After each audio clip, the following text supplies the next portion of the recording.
Hi there BookTube, it's Eleanor here and today I'm doing my non-fiction November TBR.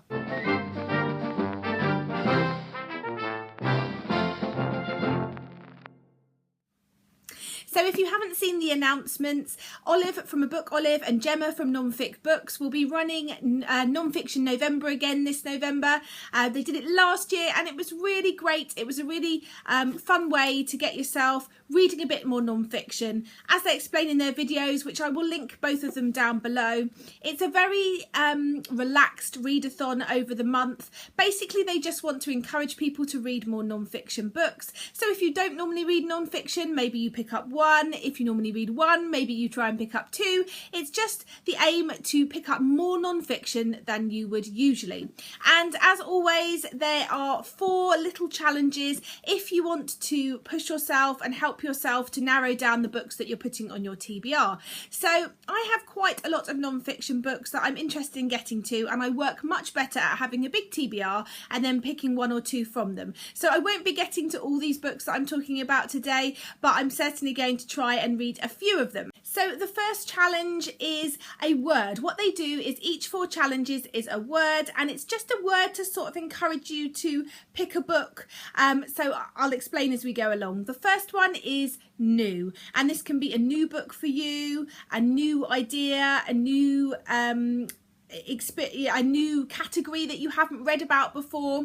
For this, I've decided to go for books that are new, so new to my shelf and new to me. The first is Grunt by Mary Roach. This is Mary Roach's latest book. I've read all of her books bar Bonk and Gulp, which I'm partway through both, but I picked this one up recently and it really appeals to me. This book is Mary Roach approaching war and looking at different things to do with war. So she says on the back, at a converted movie studio, amputee actors prepare army medics for the shock and gore of combat wounds, while at a base in East Africa, diarrhea threatens national security. Beyond weapons and strategy, this is about the other side of war, how scientists protect soldiers from panic, exhaustion, heat and noise. I really love how Mary Roach writes non-fiction. It's very I think her books are all normally in the sort of popular science section. It's very engaging, it's very easy and accessible to get to. I'm not very good with heavy fact-heavy non-fiction, and this feels just a delight to read her books, and so I'm really looking forward to this one. The other one that is new to me, I was very kindly sent by the publisher and I'm really enjoying so far, and I will be hopefully putting up a full review video of this soon, and that is Fun Science by Charlie McDonnell. Now, I didn't know who Charlie McDonnell was, but apparently he's got a YouTube channel called Charlie Is So Cool Like. I didn't know anything about him, but after the publishers reached out to me, I then went and checked his YouTube out, and he's very interesting and he's really into science, and so he's written this book called Fun Science. And it's a book that explains big scientific concepts in a really accessible way. And for someone like me that really hated science at school because I just didn't get it and I couldn't get my head around it and it felt very dry, this is hopefully a fun and engaging way. It's very colourful all the way through.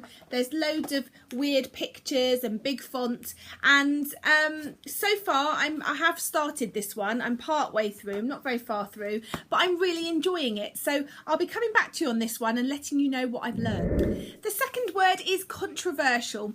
Now, I'm not sure if this is classed as controversial, but I'm putting it in my controversial category, and that is Becoming by Laura Jane Williams.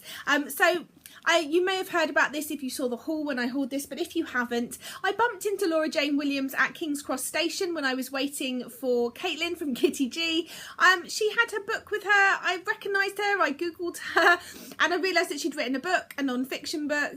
I had a little brief chat to her, and then when I was out that day with Caitlin, her book was in a bookshop, so I felt like I should pick it up and give it a go. And the reason I feel like it might be a bit controversial, it is a memoir, and it says on the front, sex, second chances and figuring out who the hell I am. And basically she was about to get married and she was devastated when her future partner dumped her and got with her best friend, and so she decided to become celibate. And it's just a really controversial thing. Like, not many people discuss it. I feel like it's one of those things that people don't understand, and I certainly don't understand. So I'm really interested in picking this one up and hearing about her journey and what it did for her and whether it worked. And yeah, so I'm looking forward to this. Next up, I have 4 books that fit into the next category, which is important. So for me, these fall into 2 different important categories. The first one is something which actually, both of these also fit into my fascinating category, which is category 4. So you've got important and fascinating.